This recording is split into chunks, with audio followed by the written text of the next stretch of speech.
Hello दोस्तों, नमस्कार। मैं हूं राज यादव और एक बार फिर से आपका बहुत बहुत स्वागत है smart city update YouTube channel पर। दोस्तों, इस वीडियो में हम देखने वाले हैं कि स्कूल और कॉलेजेस में शिक्षकों के अलावा भी जो अलग अलग पद होते हैं, सभी तरह के पद जो है बम्पर मात्रा में खाली हैं। और आप सभी को पता है कि जो न्यू एजुकेशन पॉलिसी यानी कि नेशनल एजुकेशन पॉलिसी NEP 2020 बनी थी, उसका जो है 3 साल कंप्लीट हो गया है। और इन 3 सालों में जो उसकी उपयोगिता बढ़ी है और इन 3 सालों में NEP को जो स्थान दिया गया है शिक्षा के क्षेत्र में, उसका सेलिब्रेशन अभी लगातार अलग अलग जगहों पर किया जा रहा है। ऐसी स्थिति में दोस्तों, छत्तीसगढ़ में यहाँ पर आप देखेंगे कि स्कूलों में कई सारे शिक्षकों के पद खाली हैं। शिक्षकों के अलावा भी जो स्कूलों में और पद होते हैं वे भी खाली हैं। स्कूलों में लगभग 56,000 पद जो है रिक्त हैं। इसके अलावा कॉलेजेस में 2,000 से भी ज़्यादा पद रिक्त हैं।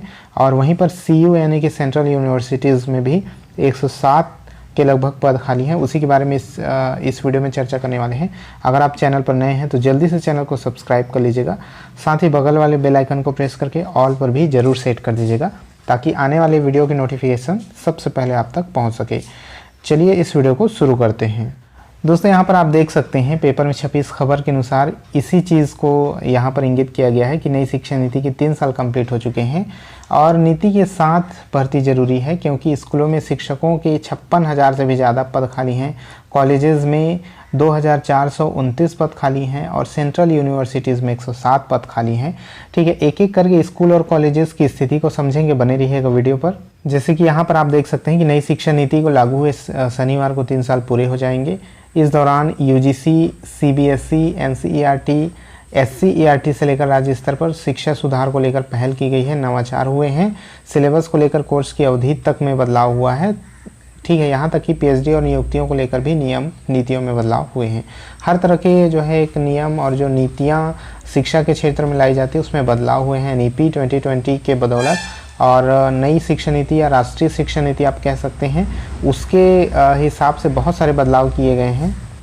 लेकिन इन सब के बीच स्कूल से लेकर उच्च शिक्षा की दशा और दिशा सुधारने के लिए सबसे ज़रूरी पर्याप्त शिक्षकों की भर्ती के मुद्दे को नज़रअंदाज कर दिया गया है। ये यहाँ पर बताया गया है।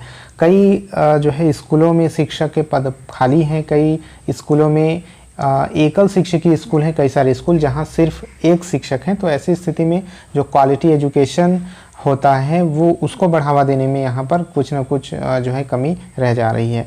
ठीक है, इसी के अंतर्गत अलग अलग स्कूल और कॉलेजेस के बारे में हम देखेंगे।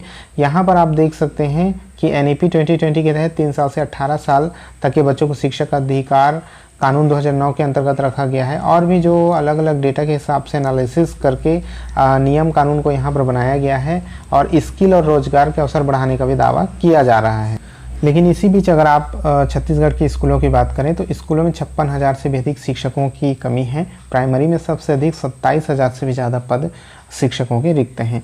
यहाँ पर वही चीज़ बताया गया है। प्रदेश में प्राइमरी, मिडिल और हाई और हायर सेकेंडरी स्कूल में वर्तमान में 56,232 पद खाली हैं। विधानसभा में मार्च महीने में पूछे गए एक सवाल के जवाब में शिक्षा मंत्री ने ये जानकारी दी थी।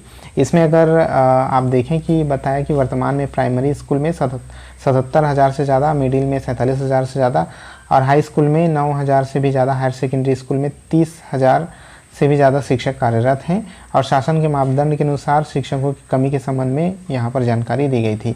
ठीक है, कुल मिलाकर के आप देखें तो 56,232 शिक्षकों की कमी की उन्होंने जानकारी दी थी। ये यहाँ पर इस रिपोर्ट में बताया गया है।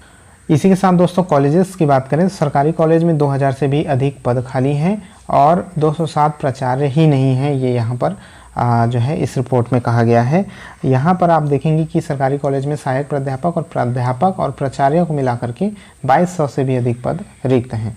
सरकारी कॉलेजेस में 5,848 पद स्वीकृत हैं, लेकिन वर्तमान में 3,419 शिक्षक ही कार्यरत हैं, जबकि 2,429 पद खाली पड़े हैं, यानी करीब 42% पद खाली हैं। ठीक है, विभाग सालों से अतिथि प्राध्यापकों के भरोसे चल रहा है। तो हर साल जो है अतिथि प्राध्यापक के लिए जो है पद यहाँ पर और वित्त यहाँ पर सेंक्शन किया जाता है। अभी जो है अतिथि प्राध्यापकों की लगातार कॉलेजेस में भर्तियां हो रही हैं। निजी कॉलेजों की स्थिति और भी ख़राब है। UGC ने इसे लेकर कई नियम तो बनाए हैं, लेकिन इनका पालन नहीं होता है, जिसका खामियाजा छात्रों को भुगतना पड़ता है। इसी के साथ ही साथ दोस्तों सेंट्रल यूनिवर्सिटी के बारे में भी यहाँ पर रिपोर्ट दी गई है कि सेंट्रल यूनिवर्सिटी में 34 का सेटअप है, जबकि 327 पद पर ही नियुक्ति वहाँ पर की गई है। जैसे कि गुरु घासीदास सेंट्रल यूनिवर्सिटी में भी प्रोफेसर, एसोसिएट प्रोफेसर और असिस्टेंट प्रोफेसर के 107 पद खाली हैं। हाल ही में राज्यसभा में पूछे गए एक सवाल के जवाब में ये आंकड़ा सामने आया था। कुल मिलाकर के 434 पद स्वीकृत हैं, सेटअप है, लेकिन वर्तमान में 327 पदों पर ही नियुक्तियाँ हैं, यानी 107 पद यहाँ पर खाली हैं। लगभग 24% यहाँ पर खाली रिक्त पद पड़े हुए हैं, जिन पर एडहॉक की नियुक्तियाँ एडहॉक में की जाती है, और इसका असर जो है छात्रों के परिणाम पर भी लगातार देखा जा सकता है।